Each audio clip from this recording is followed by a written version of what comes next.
I do not take this decision lightly, and it is a decision I have made independently. Prosecutors are seeking the death penalty for the accused shooter of Charlie Kirk. 22-year-old murder suspect Tyler Robinson appeared virtually from Utah County Jail for his first court appearance while wearing a green vest, which court officials say was to prevent self-harm. Now, Robinson listened to the 7 charges against him, which include witness tampering and aggravated murder, which is a capital offense. The motive of the shooting has been one of the case's biggest topics of discussion so far. Utah County's top prosecutor is shedding some light on that. Take a listen. Robinson's mother explained that over the last year or so, Robinson had become more political and had started to lean more to the left, becoming more pro-gay and trans rights oriented. She stated that Robinson began to date his roommate, a biological male who was transitioning genders. When asked why he did it, Robinson explained there is too much evil and the guy, referring to Charlie Kirk, spreads too much hate. Authorities also confirming the suspect's fingerprints were found on the bolt-action rifle believed to be the murder weapon. Now, prosecutors also releasing text messages between the suspect and his roommate confessing that he murdered Kirk, even directing his roommate to a note left under his keyboard. Robinson fretting about getting the rifle back. In fact, he appeared to show more concern about retrieving the rifle, which once belonged to his grandfather, than about violently taking the life of Charlie Kirk. Yeah, so these text messages are very interesting, very indicative of guilt on the part of Tyler Robinson. He says, like, "Oh, my love, I'm sorry that you're caught up in this," type thing. That's not a direct quote. That's not exactly what they say. Yeah, something very, but a lot of along my that loves nature. were in the message. Yeah, which people took notice of. He explains, he said, doing it because the hate is just out of control and this is how you deal with it. He refers to his dad. He said, like, his dad wouldn't understand because his dad's diehard MAGA. So we can fill in the blanks here a little bit at this point. It does suggest a left-wing motivation, that he killed, allegedly, Charlie Kirk for having views that are anti-trans or anti-gay, and that's the motivation. It's pretty clear at this point. It's funny that there are still some mainstream commentators denying that, including Jimmy Kimmel, who I still said, I think yesterday or the night before, say something about this, white male Republican family shooter. Okay, he doesn't share his family's views, but anyway. Right. I think it's worth pointing out because the point we got to be honest with ourselves. Yeah, but the point is that, Democrats didn't kill Charlie Kirk. It's just a person that killed Charlie Kirk. And that's just the bottom line. Right, but that person is not a Republican. But words don't kill people. That's a newsflash to Jimmy Kimmel, I guess. Yeah, but words also don't kill people. We talk about that, right? The people kill the people. And so the point is that he may even have this grievance about the way that Charlie Kirk addresses the trans community.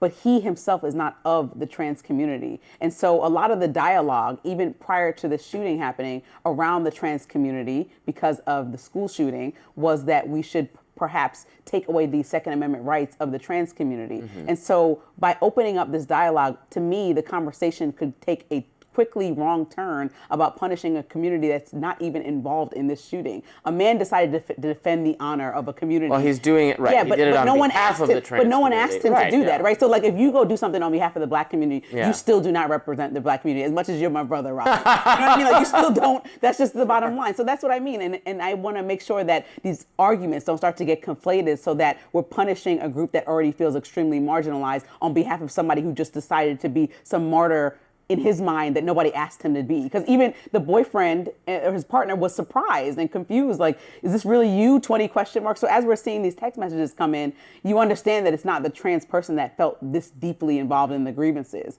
And we can go into a whole slew with a therapist about why growing up in a MAGA household, as he said, he was afraid to communicate with his father, or a Trump or a Republican household, whatever, may have pushed him away. There's so much dichotomy inside of a family relationship that could be broken down by some kind of therapist or breaking down why somebody kills someone. But I can't say that because they watch MSNBC they did this. I'm not ever going to go down that rabbit hole. Either. So I want to introduce, though, a kind of provocative aspect of this. I was seeing, and I don't agree with this, but I'm certainly seeing it said on social media, including by some prominent people. The text messages themselves, I'm seeing people say they don't believe they're real. Are you? So I didn't want to even go down that rabbit hole. Because I feel clear, like I do believe they're real, and the elaborate nature of the conspiracy would have to be for these to be fake. I mean, law enforcement would have to be either in on that or totally incompetent. But so there are two categories of people I'm seeing say that this doesn't sound the way young people say. To me, it sounds the way young people are actually at all, so I just don't agree with that. But the two people I'm seeing say that are people who, on the left, who don't want the text messages to be true because they think it makes the transgender community look bad or left-wing people look bad. That's one category. The other category is some very far right kind of people who are now introducing the idea, I've seen this, that it was... It's crazy that Israel was behind it, the Israeli government, because Charlie Kirk had apparently faced some pressure from donors who are pro-Israel. That because so many young conservatives, including Turning Point affiliated young conservatives, are much more skeptical of what Israel is doing, opposed to it, and they had some kind of meeting in the Hamptons in August about various topics being discussed, debated, and people are, in my view, falsely contending that. Like Turning Point was like wavering or annoying Jewish or pro-Israel donors, and then they orchestrated this hit. I think it's fanciful and absolutely ridiculous, but you would need to delegitimize these texts because we have a suspect in custody with a clear motivation. So you'd have to say that that's made up in order to get to the Israel did it, which, I think, to be clear, I think is insane. Two things, like the job of the journalist is to look into this and figure out what could possibly be true. It's also the job of the American people to ask questions and to try to figure out why things, that don't look right, don't feel right in the government, things that haven't looked right or felt right have been proven to be cover-ups or, et cetera. It's not like we're absolved of doing this ever. However, I think it's important to make sure that, you're not allowing misinformation to fuel a conspiracy theory because you can have access to whatever you're looking for online. Somebody will find the reason why it makes sense.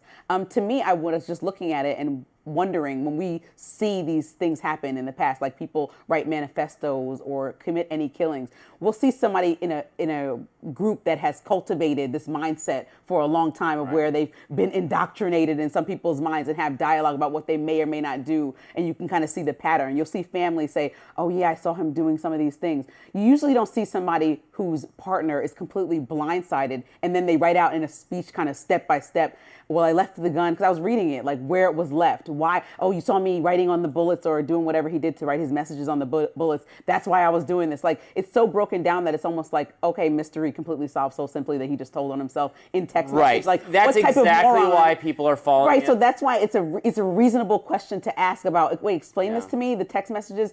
People just want to understand, and I don't think there's anything wrong with asking the question. I just have seen people who, whether it could be any type of death, people leave notes behind, and they're sometimes very vague. He's leave the Mormon. Questions. It reads very Mormon to me. Like, it's the tone of his writing is. I mean, he's a horrific killer. The tone of his writing is like polite and thorough. And we can actually see Mormon maybe text messages of their conversations over the last year are better than just going off this. Like, what do they text like? Is he very like poetic in other messages to other friends and family? And then this will hopefully quell everybady's questions and fear about it. It's just the thoroughness of the text isn't enough on its own because he clearly did it. And we have with the gun, going to have fingerprints, going to have all of that. So also the idea that Israel would want to kill Charlie Kirk. What if the vacuum is filled by someone who's... Yeah, that one was an extreme claim. Speaking of Israel, they're launching their new offensive into Gaza City as the UN is releasing grim accusations against them. We'll talk about that right after the break. Don't go anywhere.